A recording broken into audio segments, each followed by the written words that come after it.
Pemirsa, 16 guru besar dan pengajar hukum tata negara melaporkan Ketua MK Anwar Usman terkait putusan nomor 90 PUU garis miring 21 garis miring 2023. Ketua MK Anwar Usman diduga melakukan pelanggaran etik dan perilaku hukum konstitusi. Pelapor juga tergabung dalam masyarakat hukum administratif dan konstitusional dengan didampingi para kuasa hukum dari YLBHI, PSHK, ICW, dan IM57. Para pelapor mengatakan Anwar Usman terlibat konflik kepentingan dalam memutus perkara tentang batas usia syarat capres dan cawapres. Perkara dinilai terkait erat dengan relasi kekeluargaan hakim terlapor dengan pihak yang diuntungkan, yakni Wali Kota Solo Gibran Rakabuming Raka.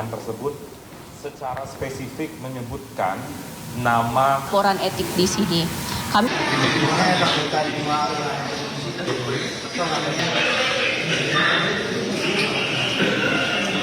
jangan diri dong.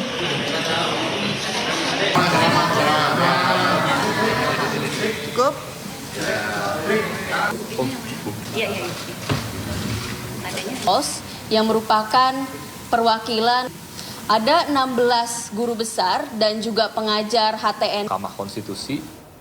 Dan untuk mengulas lebih dalam terkait laporan dugaan pelanggaran kode etik Hakim Mahkamah Konstitusi, kami sudah bergabung bersama Ketua DPP Partai Perindo Bidang Hukum dan HAM dan juga Bacalek Dapil Jabar 5 Tama Satria Langkun. Selamat sore Mas Tama, dan ada juga Profesor Hesti Amiwulan, pelapor sekaligus pakar hukum tata negara. Selamat sore Prof Hesti.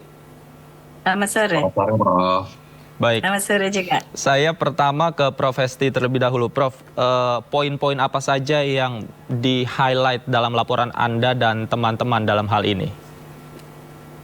Iya, baik. Selamat sore semuanya. Memang betul bahwa kami yang tergabung di dalam Constitutional Law and Administrative Society itu melaporkan tentang pelanggaran etik dari Ketua Mahkamah Konstitusi. Tentu di sini ada 4 hal yang kami highlight untuk memberikan satu kepastian bahwa sesungguhnya Ketua Mahkamah Konstitusi sungguh-sungguh telah melakukan pelanggaran etik. Yang pertama adalah kita tahu bahwa di dalam pemohon ya itu menyampaikan secara langsung bahwa yang bersangkutan itu pemohon memiliki dia adalah fans dari Gibran gitu ya, Rakabuming. Nah, Gibran itu kita tahu adalah keponakan dari Ketua Mahkamah Konstitusi. Nah, sehingga di situ sudah jelas ada hubungan kekeluargaan antara Ketua Mahkamah Konstitusi dengan orang yang disebutkan oleh pelapor dengan nama Gibran Rakabuming.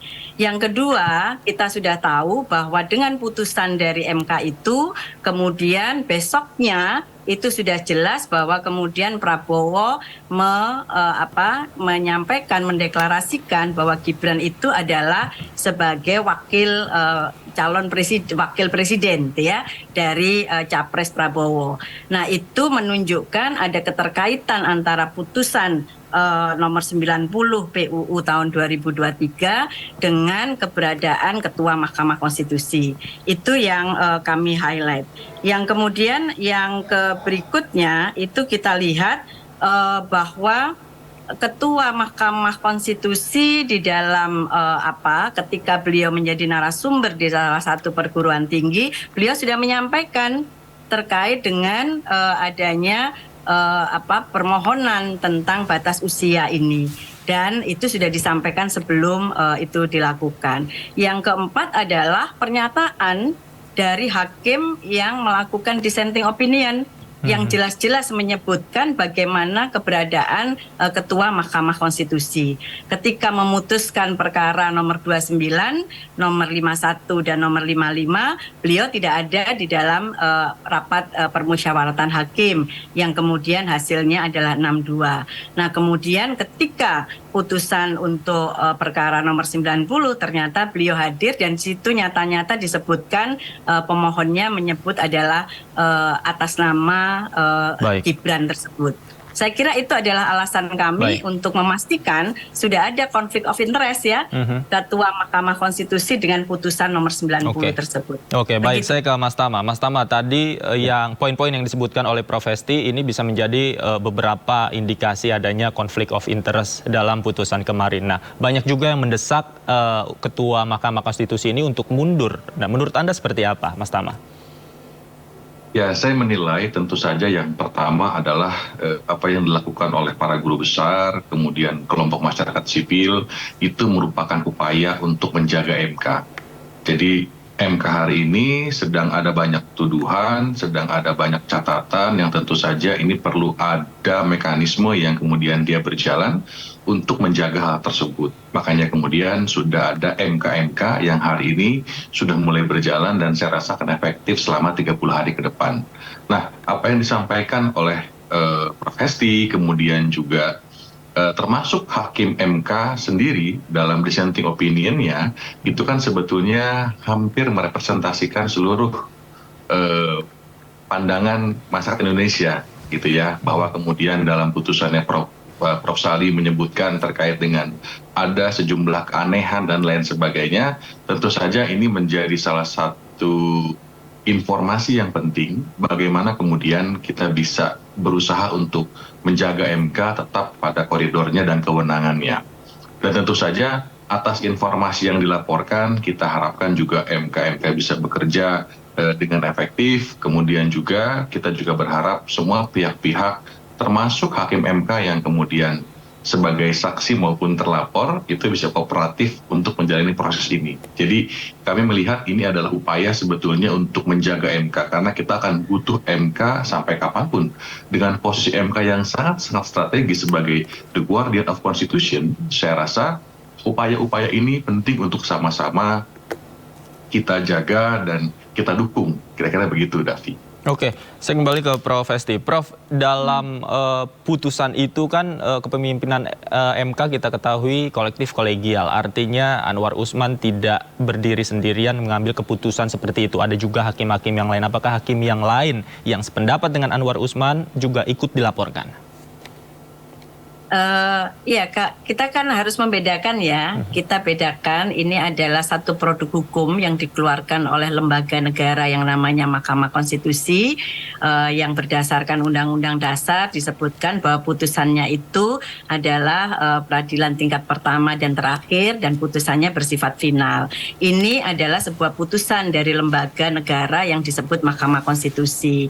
Tapi di sisi yang lain kita ini kan sedang menyoal bahwa para hakim Mahkamah Konstitusi itu adalah negarawan yang mereka itu harus menjunjung tinggi seperti yang disampaikan oleh Pak Tama bahwa kita itu ingin menjaga marwah dari Mahkamah Konstitusi sebagai lembaga negara yang mendapatkan amanat dari konstitusi dan sebagai the guardian of the constitution, itu ya, penjaga konstitusi. Nah, oleh karena itu kita mencoba melihat dalam dua perspektif. Yang satu itu adalah putusan, yang satu lagi adalah menjaga integritas dari hakim Mahkamah Konstitusi. Nah, yang kita sedang soal ini adalah integritas dari hakim Mahkamah Konstitusi.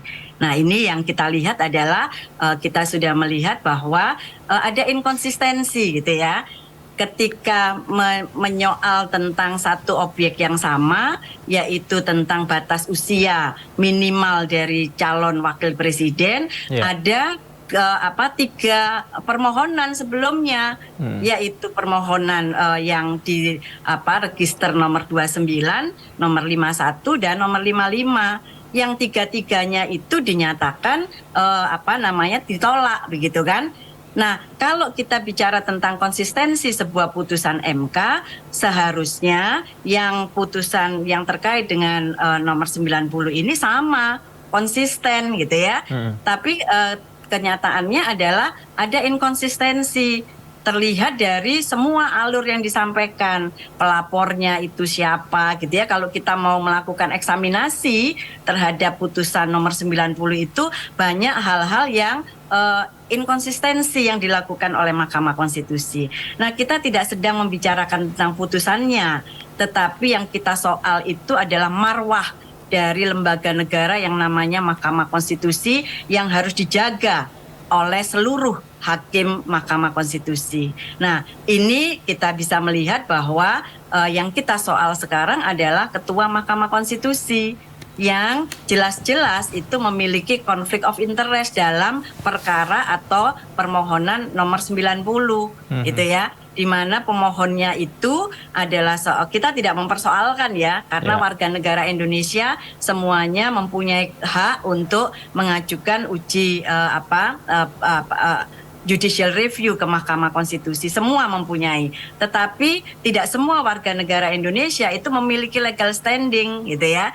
Kita sudah melihat apakah pemohon kasus perkara permohonan nomor 90 ini, pemohon itu dia memiliki legal standing gitu ya.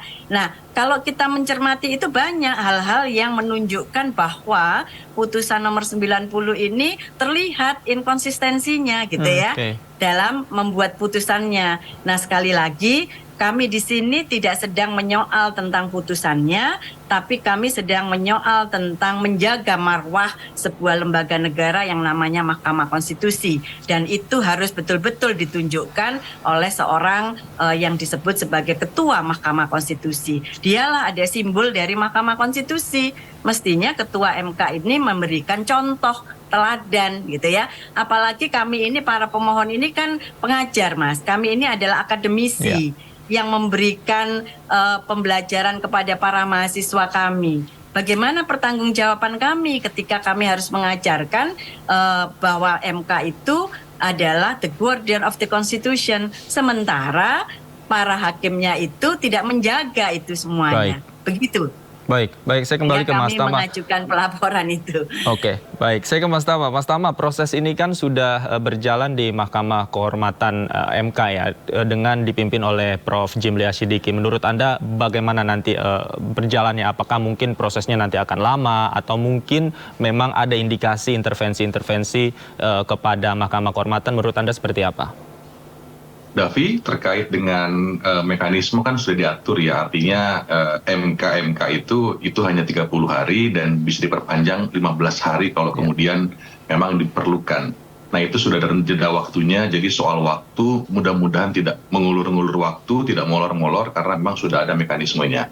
Itu yang kemudian kita lihat. Poin lainnya adalah soal sudah ada laporannya hari ini, sudah ada indikasi-indikasi yang disampaikan oleh para guru besar, karena konteks pengawasan MK ini kan dia sebagai lembaga yang mengambil keputusan, dia final and binding terakhir. Nah, kalau ada permasalahan dalam konteks etiknya, dalam konteks pelaksanaannya, hukum acaranya, tentu saja kembali kepada mekanisme etik. Dan ini kemudian dilaporkan oleh para guru besar, karena kalau kita bicara soal keadilan, ya tentu saja para guru besar ini adalah orang-orang yang tidak memiliki kepentingan secara politik. Dia betul-betul berbicara soal keadilan dan nilai yang berlaku dalam masyarakat.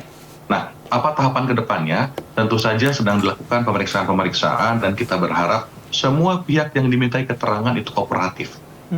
Tujuannya apa? Ini bukan soal bagaimana kemudian putusan harus berubah atau seperti apa. Yang paling penting adalah MK tetap terjaga marwahnya. Kalaulah memang ada pelanggaran di sana, tentu harus ada sanksi yang diberikan dan tentu saja sanksi tersebut harus proporsional.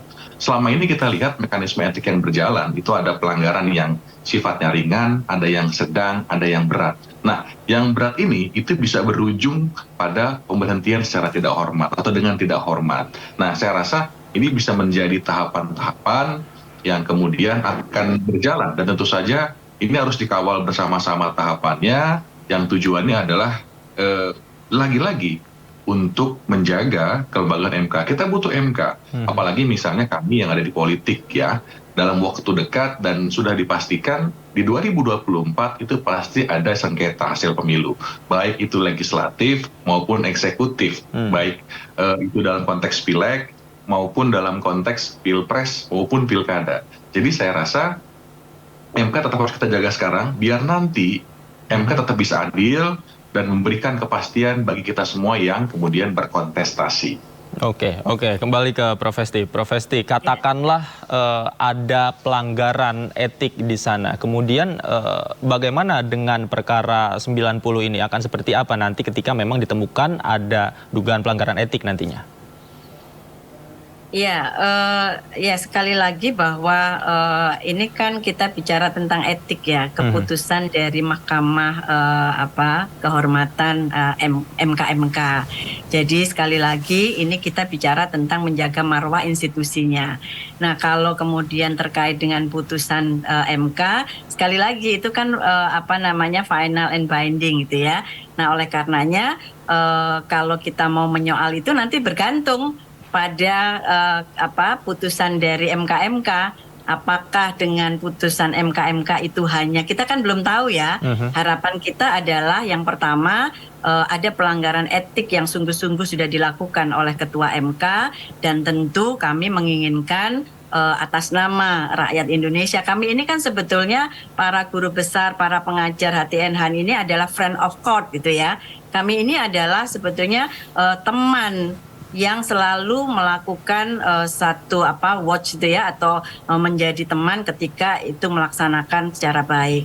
Nah, oleh karenanya sekali lagi marwah dari lembaga ini harus dijaga. Tidak ada hakim yang kemudian dia mencederai ya nilai-nilai yang harusnya dijunjung tinggi oleh para hakim. Jadi kalau untuk nanti kami akan menunggu bagaimana putusan dari MK, apakah kemudian ketika di situ ditemukan ada soal etika ya, pelanggaran etik, apakah kemudian itu akan berkorelasi dengan putusan. Menurut saya itu dua hal yang terpisah gitu ya. Ini bicara tentang etika dan satu lagi putusan. Putusan menurut saya kita nantikan bersama dan kita lihat bagaimana prosesnya ya di MK. Apakah nanti putusannya seperti apa? Apakah tadi seperti yang Prof katakan, apakah berpengaruh kepada perkara 90 itu atau seperti apa? Kita tunggu bersama. Terima kasih Prof Hesti sudah bergabung bersama kami. Mas Tama juga terima kasih banyak sudah meluangkan waktu bersama kami di Sindo Sore. Selamat sore, sehat selalu. Selamat sore.